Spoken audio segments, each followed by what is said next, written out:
in the remote mountains of eastern Kentucky in 1844, where isolation was measured in days of travel rather than miles and where families lived according to rules, they made themselves far from the reach of law or church authority. There existed a farm at the end of a narrow valley so deep that sunlight touched the ground only during the middle hours of the day, and where the morning fog lingered until noon even in summer. The Whitfield farm sat at the valley's furthest end, 5 hours by horse from the nearest settlement.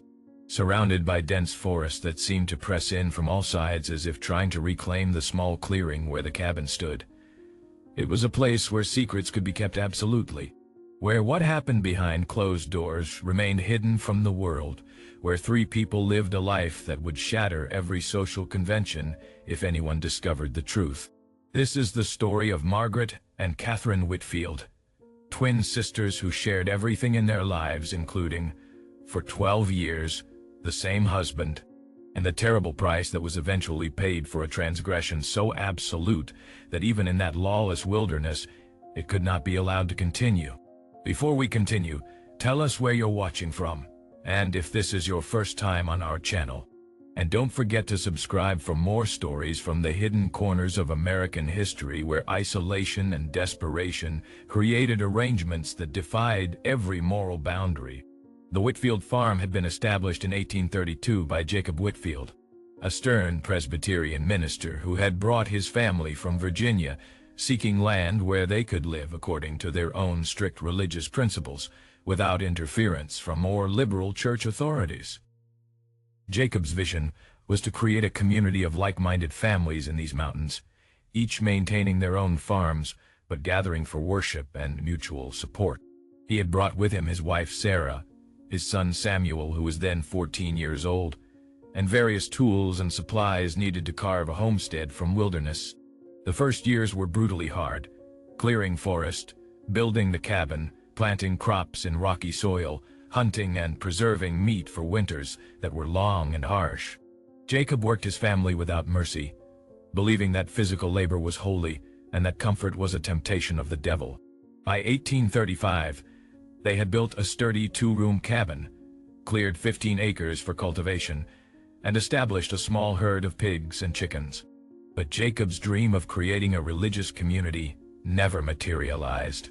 Other families who ventured into these mountains were more interested in escaping civilization than in creating a new version of it.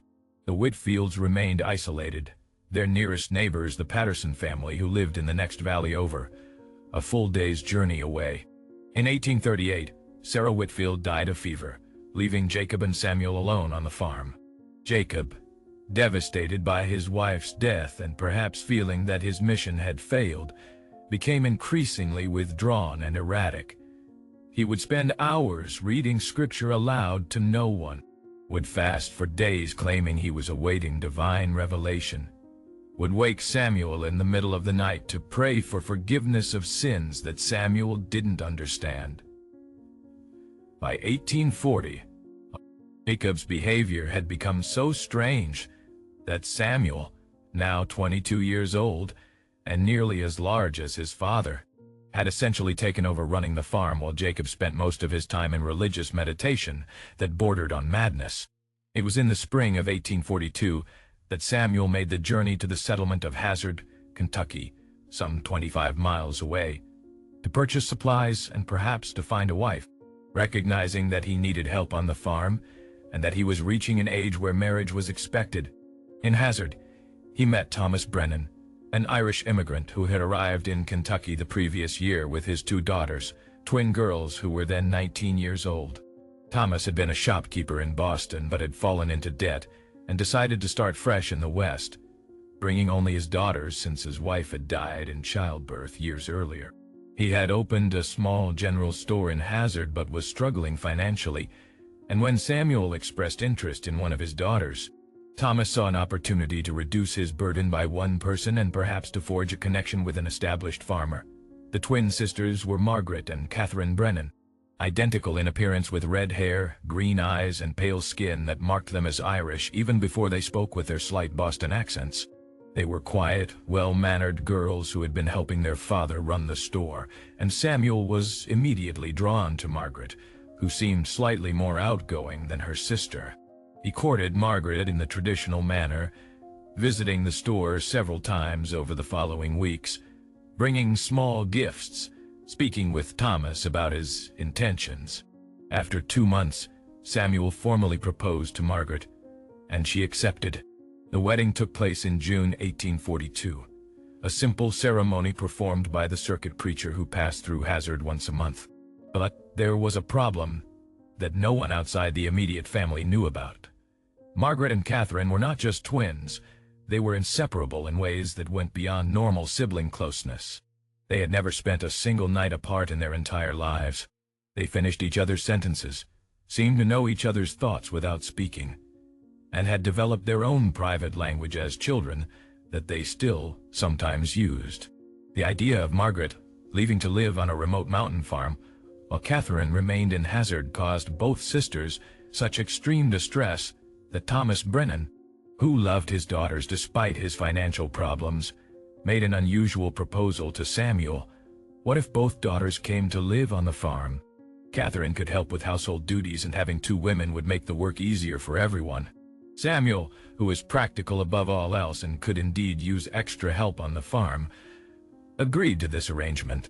It was unusual but not unheard of for unmarried relatives to live with a family, and in that time and place, no one would question the propriety of it.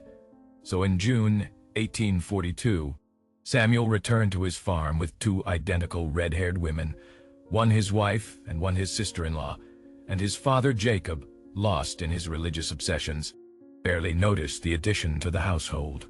The cabin had 2 rooms, a main living area with a fireplace, cooking space, and table, and a smaller sleeping room that contained 2 beds, one where Jacob slept and one that had been Samuel's.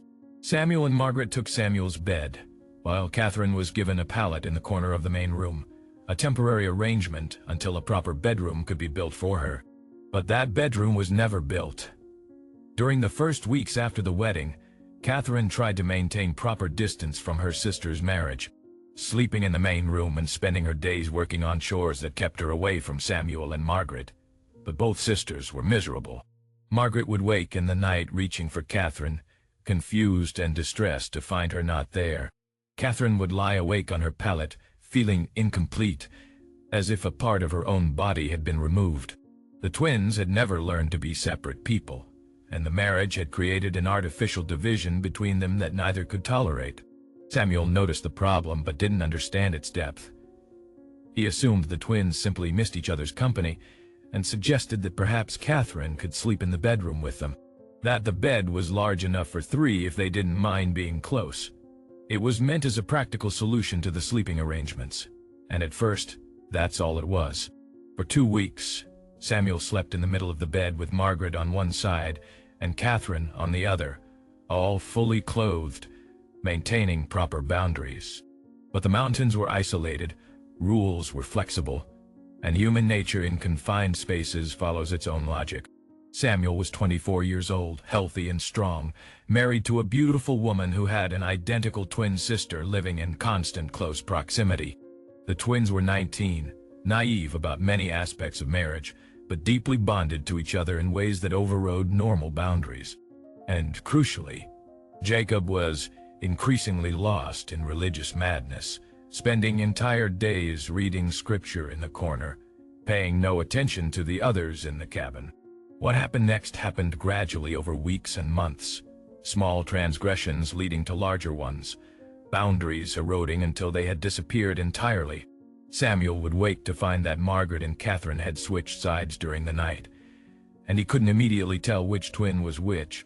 The twins, who could read each other's thoughts, began developing a system of subtle signals about who would sleep closest to Samuel on any given night.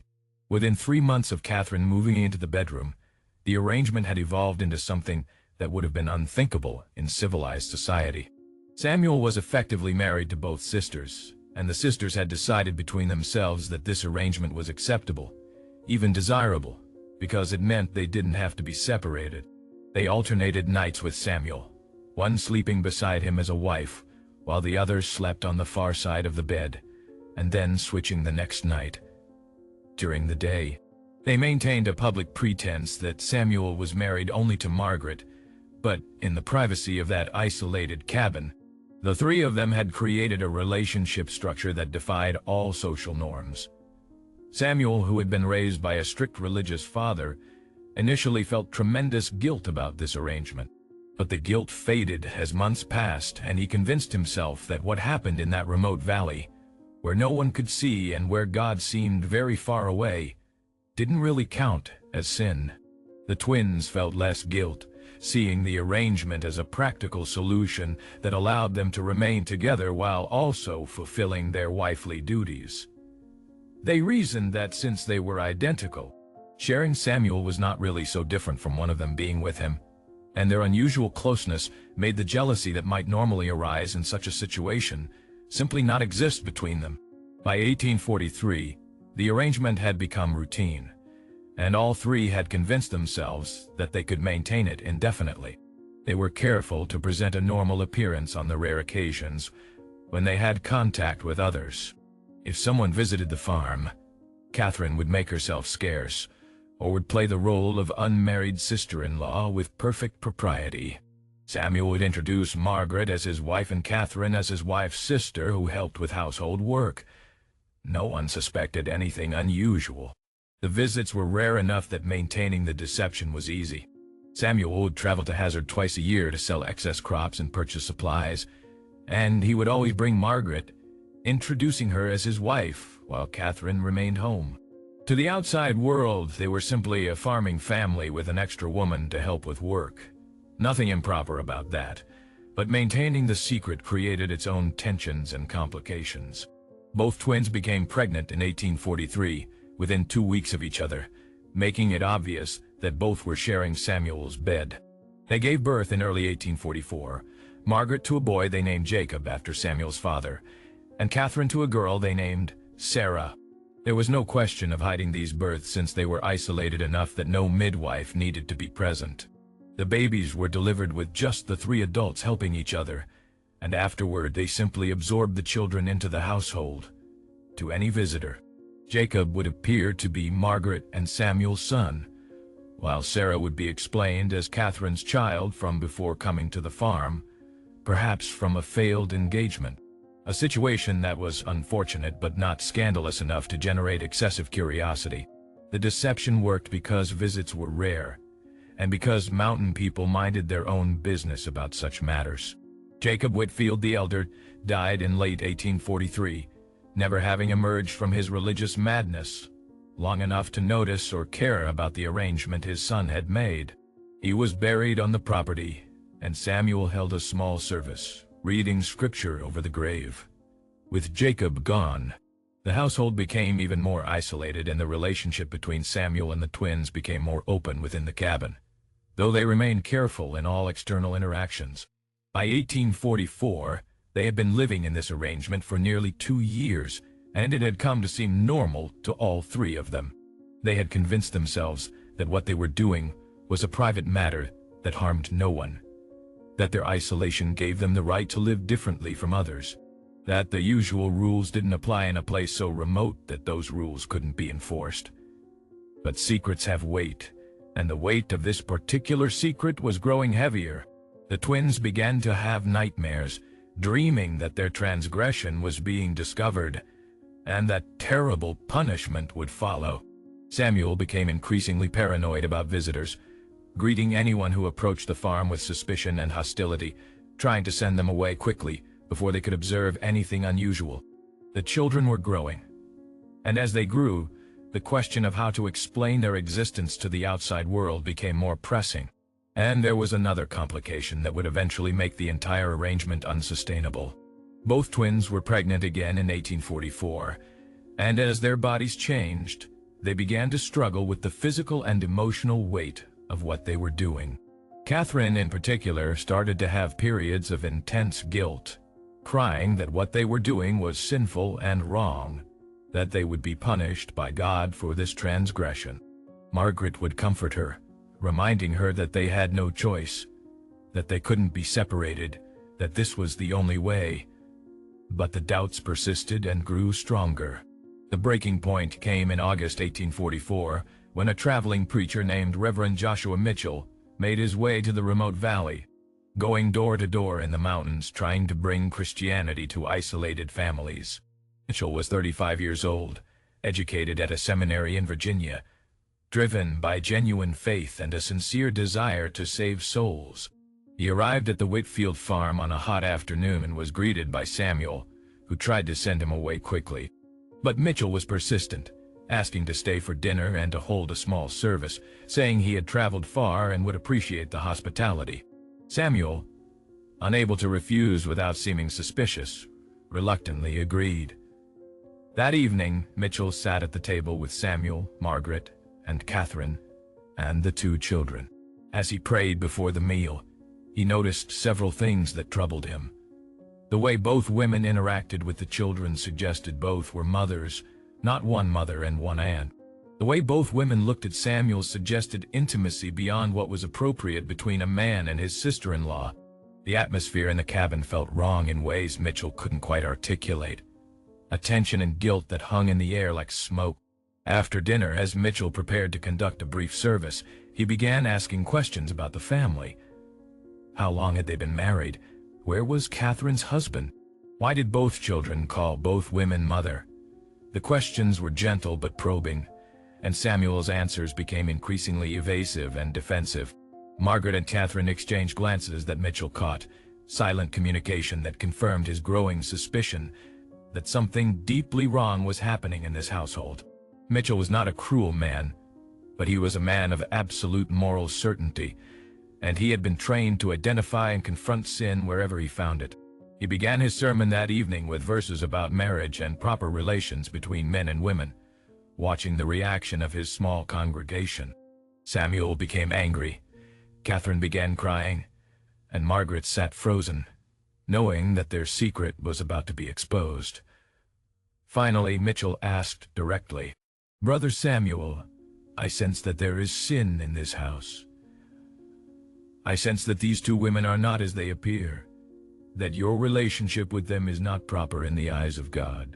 I ask you now, in Christian charity, and for the sake of your immortal souls, to confess what is happening here, so that we may seek forgiveness together."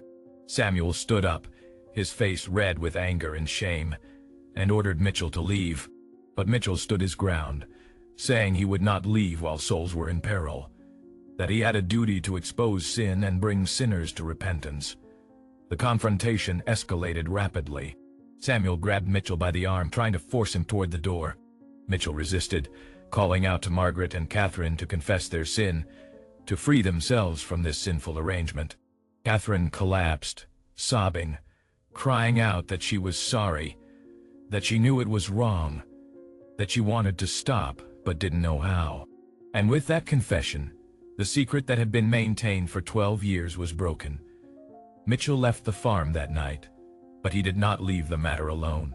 He went directly to the county seat, reporting what he had discovered to the local authorities.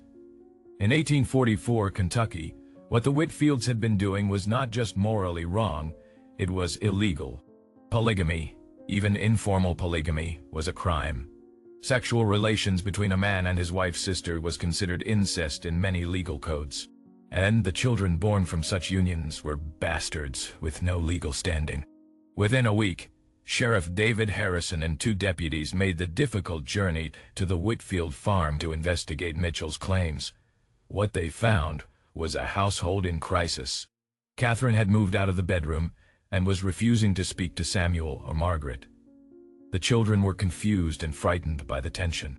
Samuel was defensive and hostile, claiming that Mitchell had misunderstood the situation, that nothing improper had occurred. But the evidence was overwhelming. 2 children, born within weeks of each other, to women who were clearly both living as wives to the same man. Sleeping arrangements that made the nature of the relationships obvious, and Catherine's tearful confession that she had been sharing Samuel as a husband with her sister for 12 years. The sheriff arrested Samuel on charges of polygamy and incest.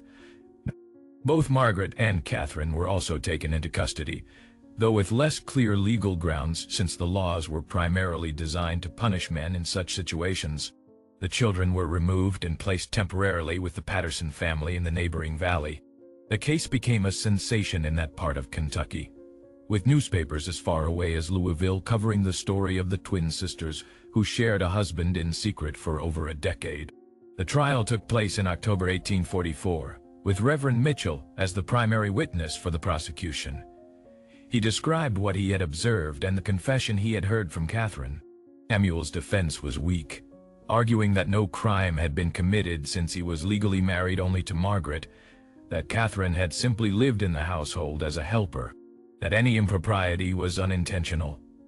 But Catherine, facing her own potential prosecution and perhaps seeking redemption through honesty, testified against Samuel, describing the entire arrangement in detail, explaining how it had developed gradually, admitting her own guilt, but also making clear that Samuel had been a willing and active participant. The testimony was so shocking that the judge cleared the courtroom of women and children, declaring that the details were too indecent for proper ears. Margaret refused to testify, sitting silently in the courtroom with tears streaming down her face, torn between loyalty to Samuel and loyalty to her sister. The jury deliberated for less than an hour before finding Samuel guilty on all charges. He was sentenced to 10 years hard labor at the state penitentiary in Frankfort. Margaret and Catherine were not formally charged, the authorities deciding that they had been victims of Samuel's manipulation despite evidence suggesting all three had been equally complicit. But their punishment was social rather than legal. They were shunned completely by the community, unable to find work or housing, treated as pariahs whose very presence was considered corrupting. The children remained with the Patterson family, and efforts were made to ensure the twins would have no contact with them. The authorities believing that mothers who had participated in such arrangements were unfit to raise children properly. The twins were forced to leave the area, relocating to a different part of Kentucky where their story was not known. What happened to them after that is not well documented. Records suggest they lived together in poverty for several years, working as seamstresses, never marrying, never separating. There are hints that they tried to reclaim their children, but were repeatedly denied. There are suggestions that both suffered from depression and illness, the trauma of exposure and separation from their children taking a devastating toll. Catherine died in 1851 at the age of 28, cause of death listed as consumption, but likely exacerbated by the stress and poor living conditions she had endured since leaving the farm. Margaret survived until 1856, dying at 33 of pneumonia. Neither woman ever saw their children again after the trial. Samuel served 8 years of his sentence before being released in 1852. He attempted to return to the farm, but found it had been sold for back taxes, and the cabin had burned down under mysterious circumstances. Locals suspecting arson, though nothing was ever proven. He lived his remaining years in Louisville, working as a laborer, dying in 1869 at the age of 51. He never remarried, never attempted to find his children, and according to those who knew him in his final years, never spoke about what had happened in that remote valley. The children, Jacob and Sarah, were raised by the Patterson family and later by other families in the area. They were given new surnames and new stories about their origins, the authorities believing it was better for them to grow up not knowing the truth about their births. But secrets of this magnitude are difficult to keep permanently, and both children eventually learned fragments of their true history.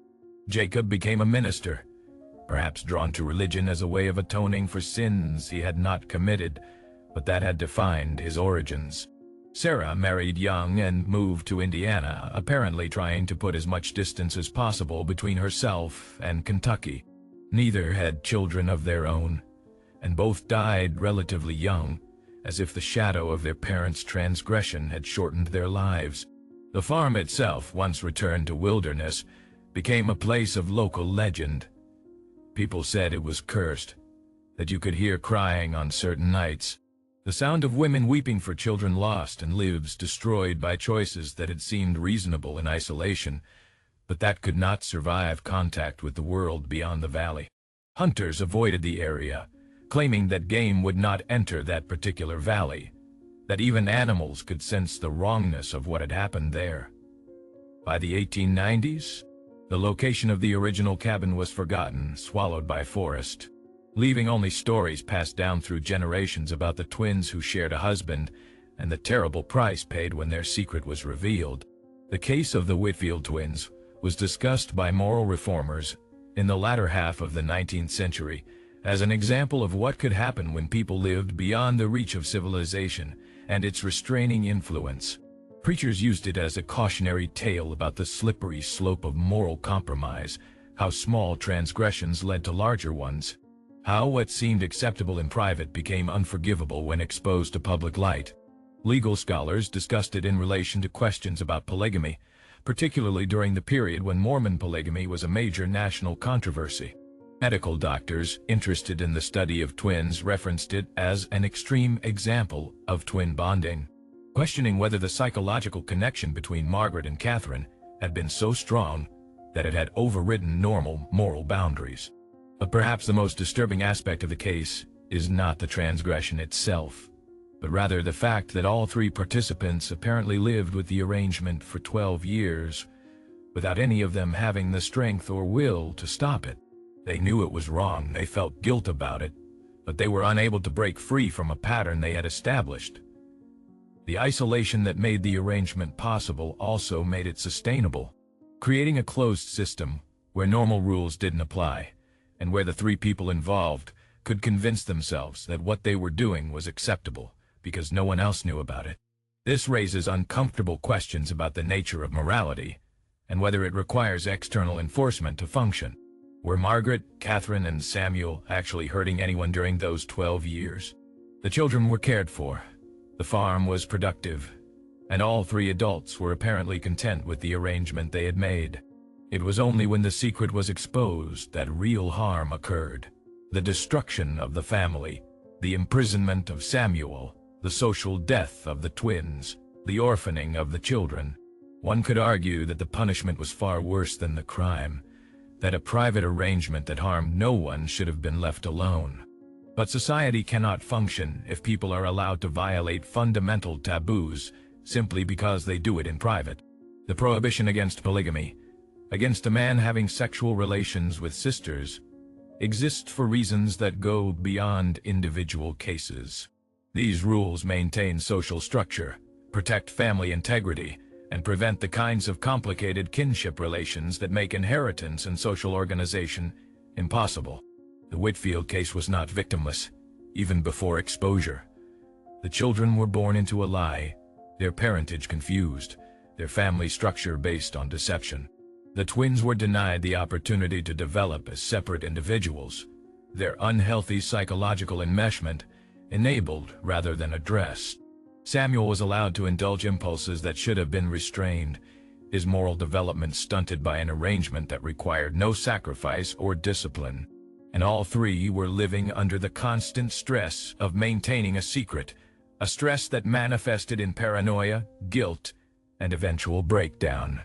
What happened in that remote Kentucky valley in the 1840s was a tragedy born from isolation, from the inability of twins to separate, from a man's weakness, and from the absence of social structures that might have prevented or corrected the situation before it became so deeply entrenched. It is a reminder that humans are social creatures who need community, accountability, and moral structure to function properly. That isolation can allow behaviors that seem acceptable in the moment, but that are ultimately destructive. It is also a reminder that secrets, especially secrets of this magnitude, carry enormous weight and will eventually find ways to reveal themselves.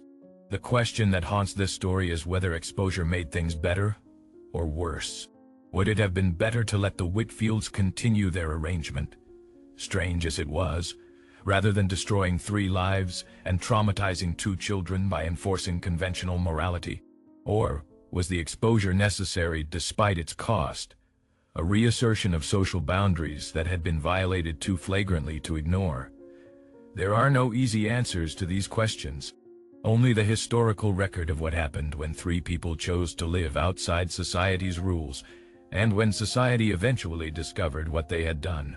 Do you think the Whitfield twins and Samuel deserved the punishment they received, or should their private arrangement have been left alone? Leave your comment below and tell us your thoughts about this case that challenged the boundaries of acceptable family structures. If this story made you think about the role of isolation in enabling transgression and the price of maintaining impossible secrets, subscribe, hit the notification bell, and share with someone who appreciates moral complexity in historical cases. Remember, the boundaries we create around family and marriage exist for reasons, and crossing those boundaries always carries a cost, whether that cost is paid privately or publicly. See you in the next video.